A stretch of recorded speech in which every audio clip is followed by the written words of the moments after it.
Retour sur le plateau de Laissez parler les gens. Nous sommes heureux de vous accueillir ici à partir du cadre magnifique du restaurant India. Nous sommes reçus ici par Monique Faudry, la gestionnaire, à qui nous adressons nos sincères remerciements. Merci Monique de nous accueillir. Nous sommes également en compagnie de Jean-Luc Vermeau, créateur culinaire, et maman Anastasie du restaurant Les Chutes de Ouaghénia, restaurant que vous avez ouvert il y a de cela quelques années. Alors, nous en étions où? Aujourd'hui, dans la gastronomie africaine, une tendance nouvelle est en train de pointer à l'horizon. C'est l'arrivée des insectes qui sont proposés sous diverses formes dans les différents restaurants. Mais il est vrai, et là je parle sous votre contrôle, Jean-Luc Vermeau, ainsi que vous, Monique Faudry, c'est le prix, au fond, de ces aliments.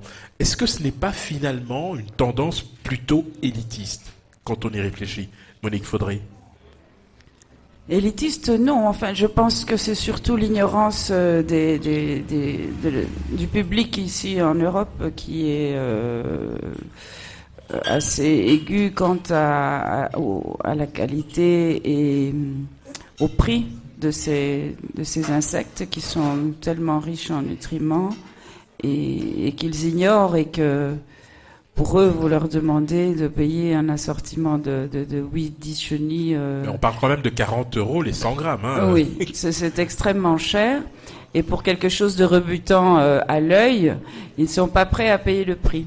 C'est pour ça que l'initiative de Jean-Luc de les transformer comme ça en quiche, en petits beignets, etc., est profitable pour l'insecte et pour la nature, et pour l'homme surtout. Tout à fait. Alors Jean-Luc Vermeau, depuis 2011, vous développez le projet BeFood, dans le cadre d'une fondation qui œuvre pour la reconnaissance et l'intégration des insectes sous toutes ces formes dans notre mode alimentaire.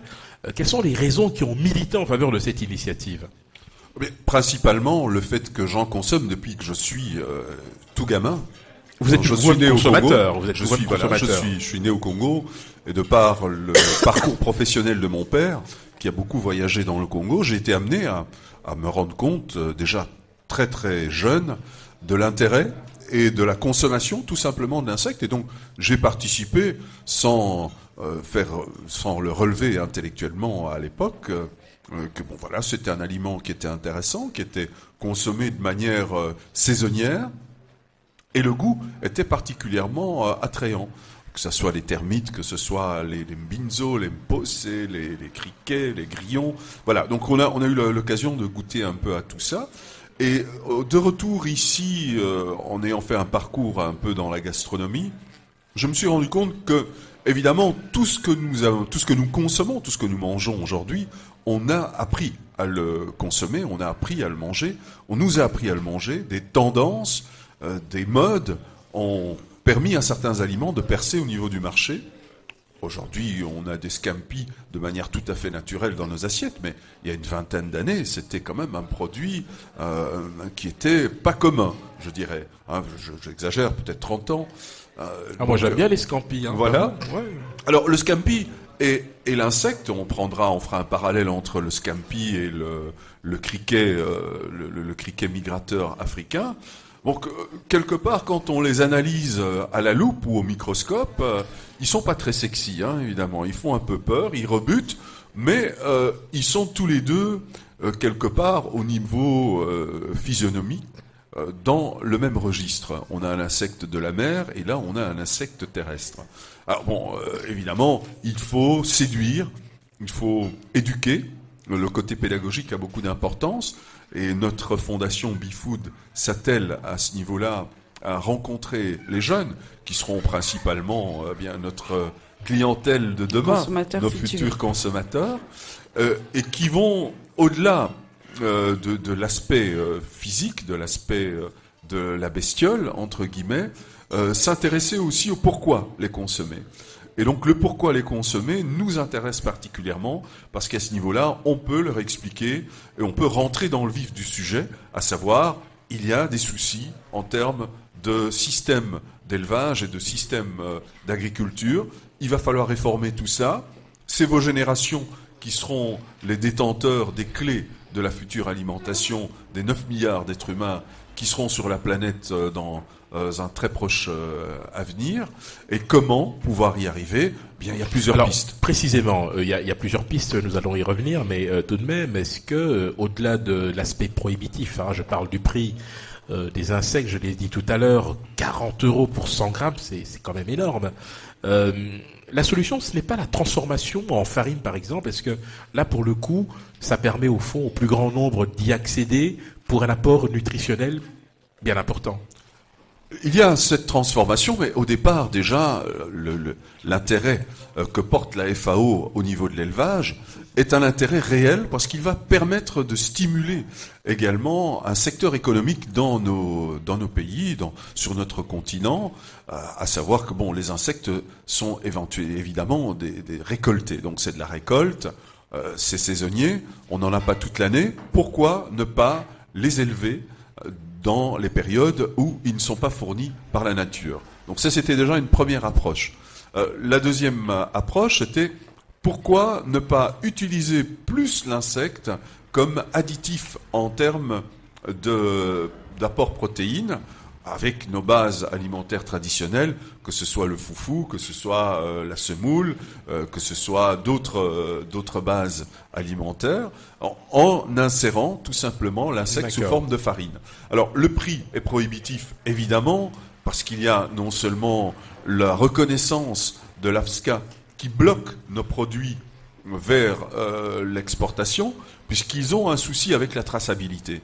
Ils ne peuvent pas garantir que ces insectes ne sont pas contaminés par l'un ou l'autre microbe qui pourrait être difficile, pourrait être difficile à éradiquer une fois ici sur notre territoire. Donc on va privilégier l'élevage issu de l'Europe. Aujourd'hui, la Hollande est numéro 1. Alors précisément, et là je me tourne vers vous, Monique Faudry, puisque Jean-Luc Vermeaux parlait du caractère saisonnier au fond de la production de ces insectes. Donc ça veut dire que dans le meilleur des cas, ce n'est pas possible de le proposer toute l'année à la carte. Absolument pas, mais même au pays, vous n'avez pas tous les insectes tout le temps. D'accord, quelle est la périodicité? Quels sont les délais pour lesquels... Mais ça dépend un peu de chaque insecte, mais beaucoup sont récoltés en fin de saison des pluies. D'accord. Parce que là, ils sortent de leur chrysalide et aux premières pluies...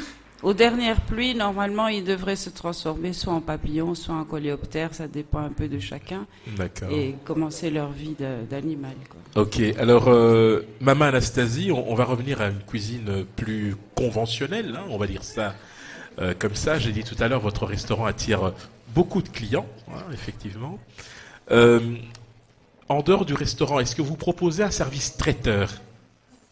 Il y a possibilité de commander chez vous des mets, vous pouvez les emmener chez les clients, est-ce que vous pouvez leur proposer un service dans des réceptions par exemple, préparer, bref, vous pouvez cuisiner en dehors du restaurant? Non, je ne prépare pas en dehors des restaurants. Mais on peut commander, on peut venir commander. Oui, commande, comme à manger à la maison, par exemple. Il y a les gens qui ne veulent pas rester sur place et ils font des commandes quand même. Oui. D'accord. Alors, tout à l'heure, je vous demandais quelles étaient les heures d'ouverture ou les jours d'ouverture pour pouvoir venir chez vous. Il est possible de réserver à l'avance pour pouvoir... venir sur place? Oui, bien sûr, il faut réserver parce que de temps en temps, il y a des clients qui sont là. Ça marche bien, ça marche très bien. Oui, ça marche.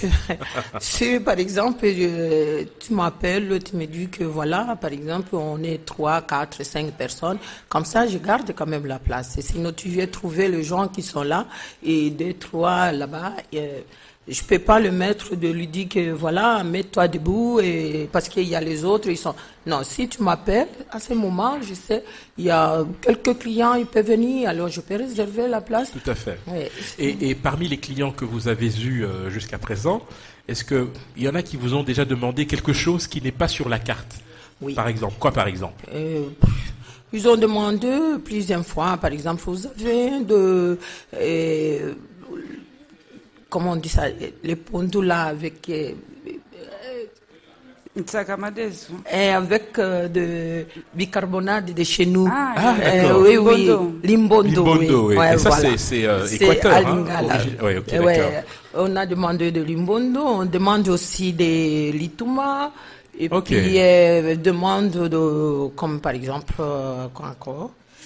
Mais sans les possèdes de chenilles, tout ça, non, on ne demande pas beaucoup chez Pas moi. beaucoup, mais vous proposez ça à la carte, les possés, les chenilles. Non, je ne peux pas proposer, Mais parfois ça. parce que c'est cher. Oui. Et puis effectivement. le prix, sans qu'on peut mettre, c'est cher. Il peut dire, oh, c'est cher, on peut pas, et tout ça. Alors, tu peux pas en donner l'argent et pour garder. Oui. des Perdre choses la dans les- marchandise. Voilà. Oui, tout à fait. Alors, il faut que, et nous, comme moi, je fais sans que je vois les clients, si je présente le prix, et ça les fait. Et D'accord. ça que, Alors, votre restaurant, donc on l'a dit, il est situé ici à Bruxelles. oui. Est-ce qu'au Congo, vous avez des projets d'installer là-bas aussi un restaurant ou pas? Ça, je peux dire la Non, vérité, oui. c'est un peu difficile. Un peu difficile? D'accord. C'est difficile parce que travailler vraiment, je suis là et Congo, Bien sûr. c'est difficile. D'accord. Ouais. Donc là, pour l'instant, vous gérez déjà ici les chutes à Guénia. C'est déjà beaucoup de travail, j'imagine. Oui, oui. Hein, c'est très bien. Alors, vous avez un numéro de téléphone où on peut vous joindre pour réserver, par exemple. Bien sûr, Alors, dites-nous.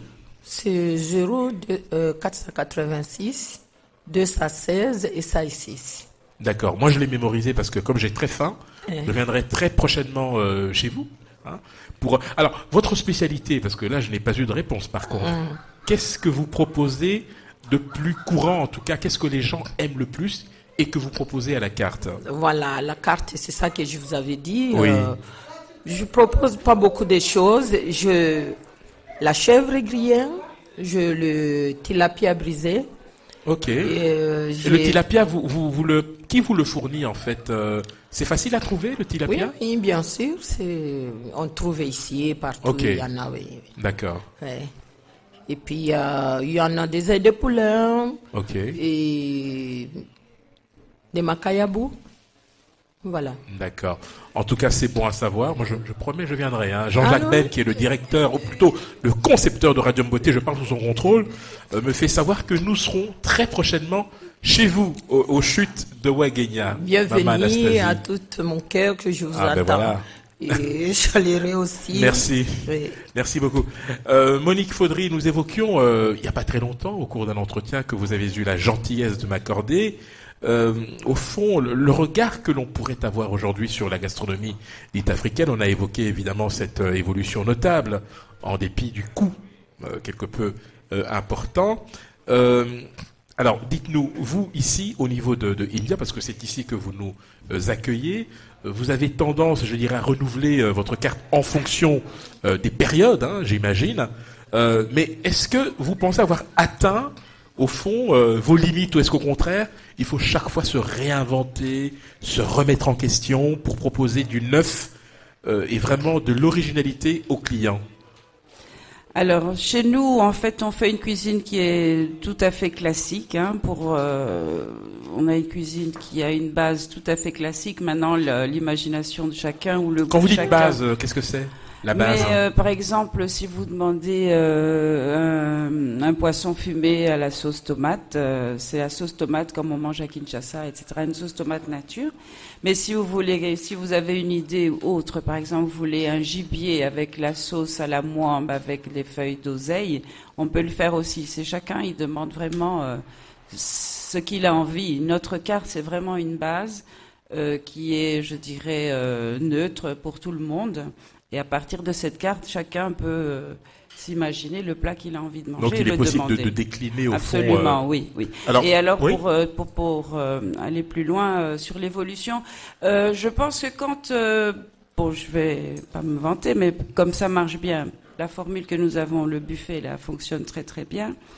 Ce que je fais, c'est changer parfois les plats qu'on propose, mais beaucoup de clients, quand on fait ça, ils demandent « Ah, mais moi, je voulais manger mon poulet arachide que j'avais la semaine passée, ou bien mon poisson salé, Les clients sont etc. très conservateurs, en fait, dans leur choix. C'est ouais. très difficile de faire changer le goût de quelqu'un qui vient pour quelque chose.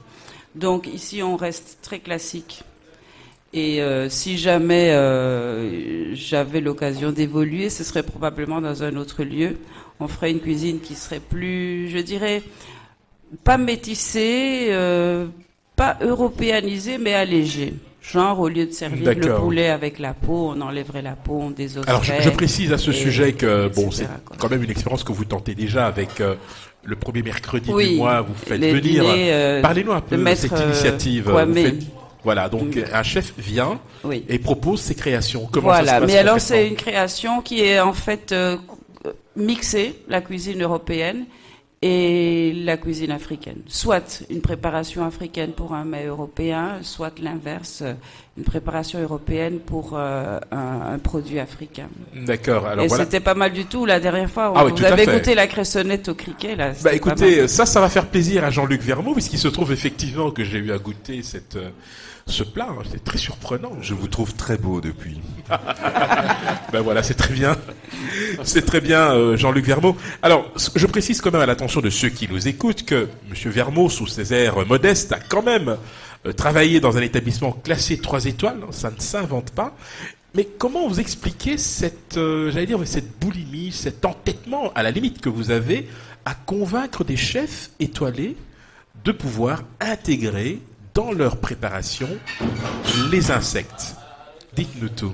Bien, le chef étoilé ou les chefs étoilés avec lesquels j'ai déjà eu l'occasion et la possibilité de travailler sont des chefs curieux. Ils sont déjà quelque part au niveau où ils sont parce qu'ils ont poussé aux limites les possibilités des différents aliments qu'ils ont à leur disposition par rapport à notre garde-manger traditionnel.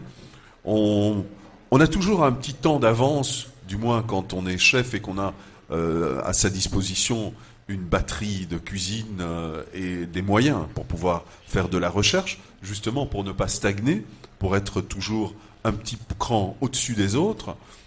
Que ce soit les légumes oubliés qui sont revenus à la carte et qui sont aujourd'hui devenus quelque part un peu tout à fait banals, le topinambour, le rutabaga et d'autres, j'en passe.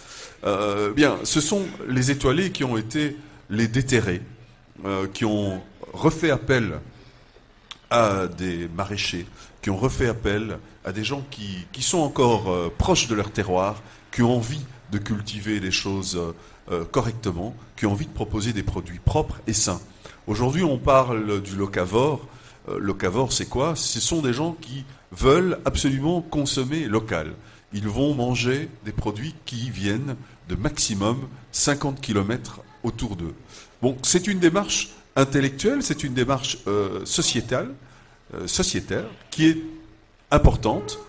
L'insecte s'inscrit un peu dans cet esprit-là. D'accord. Il s'inscrit également au niveau des grands chefs dans cet esprit-là, à savoir, ok, on vous a proposé durant toutes ces années de très très bons produits, mais l'insecte fait partie des produits qui vont être valorisés dans les années qui viennent. Alors, on prend un peu d'avance. Alors, précisément, cette émission, elle est réalisée ici, en tout cas avec un public nombreux. Nous sommes dans le prestigieux cadre du restaurant India.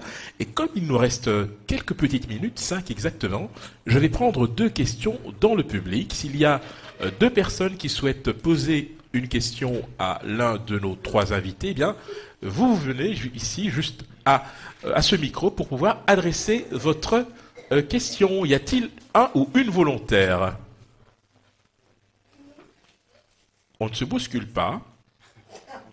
Y a-t-il un volontaire? Une question? Oui? Non? Ah, il y a un jeune homme qui a une question. Non, tu n'as pas de question. Voilà qui est fort dommage. Bien, madame, venez, je vous en prie. Prenez place. Bonjour. Bonjour. Voilà, vous avez la possibilité de vous adresser à l'un de nos 3 invités. Rapprochez-vous du micro, s'il vous plaît. Ouais. Voilà. Présentez-vous, s'il vous plaît. Oui, je m'appelle Ngouliano Mathilde. Disons, je suis une amie de Monique depuis Kinshasa. D'accord.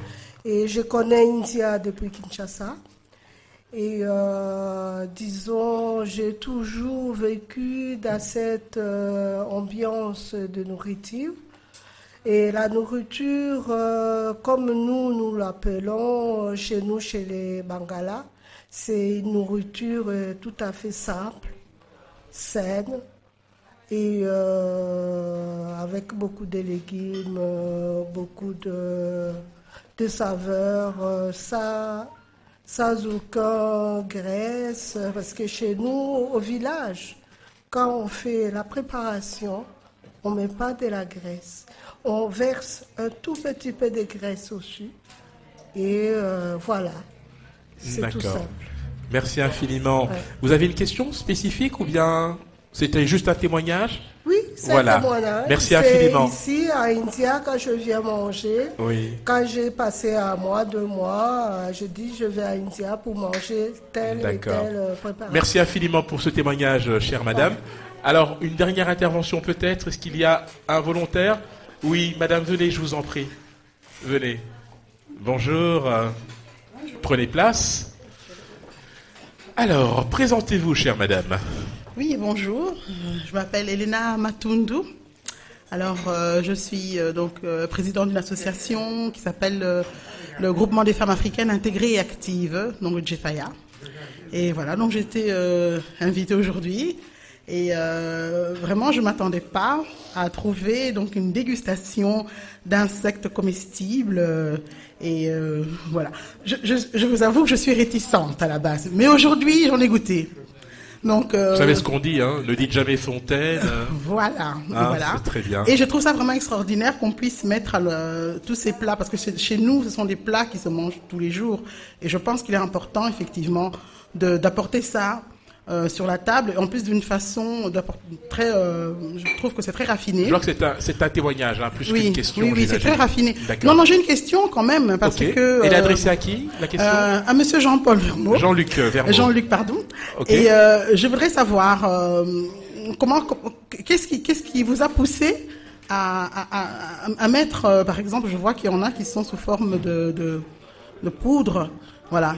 Comment vous avez pensé, donc, voilà, parce que vraiment, je crois que pour moi, c'est quelque chose de très original. Donc, Disons que je n'ai pas été extrêmement original, puisque j'ai repris quelque chose qui se fait chez nous traditionnellement, c'est que les mamans broient les chenilles et les mettent dans le lait des enfants dans certaines régions, hein, quand ils sont... C'est un additif. Oui, c'est un additif, donc c'est quelque chose qui se faisait déjà, mais évidemment, dans nos sociétés qui sont beaucoup plus aseptisées, il me semblait que c'était important également d'amener des produits fins, des produits qui correspondent au goût et à la demande du consommateur et de la clientèle. Et donc, pour ce faire, j'ai développé toute une série de produits, dont des pains, des pâtisseries, des biscuits. Et ici, notamment, on a des petits palmiers au saumon où 50% de la farine est une farine traditionnelle et 50% est une farine 100% criquet. Donc on arrive à un résultat qui est agréable à l'œil et qui est en même temps au niveau goût intéressant. oui, je confirme parce que j'ai mangé du criquet. Voilà. Merci C'est très infiniment, Miss Elena Matundu. Merci beaucoup. De rien. Une dernière intervention avant de conclure cette émission. Chère madame, je vous en prie, prenez place. Présentez-vous. Bienvenue sur Radio Mboté. Bonjour, donc je m'appelle Laetitia Issikov et c'est avec plaisir donc que j'ai pu participer à cette dégustation. Moi j'ai une question parce que donc, je suis venue avec ma fille qui a 10 ans, qui est métisse belgo-congolaise et donc qui mange le foufou, le pondou, qui est déjà ouvert, je veux dire, à la nourriture africaine et qui a été très très réticente. Donc ma question, je dirais, elle est peut-être à Jean-Luc ou à d'autres. Est-ce que il y aurait une initiative pour dès l'école peut-être avoir un jour de nourriture, dessert avec l'insecte pour que dès l'enfance on puisse déjà se familiariser avec les insectes? Alors je laisse à Jean-Luc parce que lui il fait déjà des animations dans les écoles. Oui, effectivement. Donc on a mis en place une valise pédagogique qui est destinée justement aux enfants. Et on est fort demandé à ce niveau-là. Mais il existe déjà en Belgique, en Wallonie notamment, des structures liées à l'enseignement qui développent des fermes qui peuvent être visitées par des groupes d'enfants. Et durant ces visites, ils ont également la possibilité de déguster et de découvrir au niveau culinaire l'insecte. Mais donc notre démarche est déjà existante. On va vraiment à la rencontre des enfants et ils sont nettement plus ouverts que les adultes en général. Voilà, je crois que nous arrivons au terme de cette émission. L'occasion pour nous, de remercier très sincèrement maman Anastasie, qui est la propriétaire du restaurant Les Chutes de Ouagagna. Maman Anastasie, merci beaucoup. Ma table sera réservée, je suppose, pour très bientôt. Ok. Super. Jean-Luc Vermeau, créateur culinaire, merci d'avoir apporté pédagogie et explication à cette tendance nouvelle. J'espère que vous avez fait aimer les insectes à nos auditeurs. Merci d'être venu sur ce plateau. Merci à vous. Merci infiniment. Et grand merci, pensée toute particulière à Monique Faudry, le restaurant India et ce cadre magnifique qui nous a accueillis aujourd'hui. Soyez-en remerciés, Monique. Avec grand plaisir, et je vous dis merci aussi pour... Voilà, quant à moi, je vous retrouverai... Ah oui, je t'en prie. Oui. Si vous permettez, oui, bien j'annonce sûr. Que pour le 30 juin, on va faire la fête nationale ici à India. Et suivez-nous sur Facebook, vous serez informés de tout ce qu'on organisera. Il y aura concert, vernissage, dégustation aussi de plats congolais. Mais c'est magnifique, et Radio Beauté se fera un devoir tout naturellement d'être présent parmi vous. Quant à moi, ce sera pour un prochain numéro de Laisser parler les gens. Peut-être encore ici, à India, on ne sait jamais. Pour moi, vous êtes toujours bienvenus. Voilà, c'est bon à savoir. À très bientôt. Et surtout, n'oubliez pas, www.mboté.info, Radio Beauté, la voix de la diaspora africaine. Yo! Yeah, man! Special combination! Jocelyn Sheila! Original tune! Yeah, man! Respect on time! Laissons parler les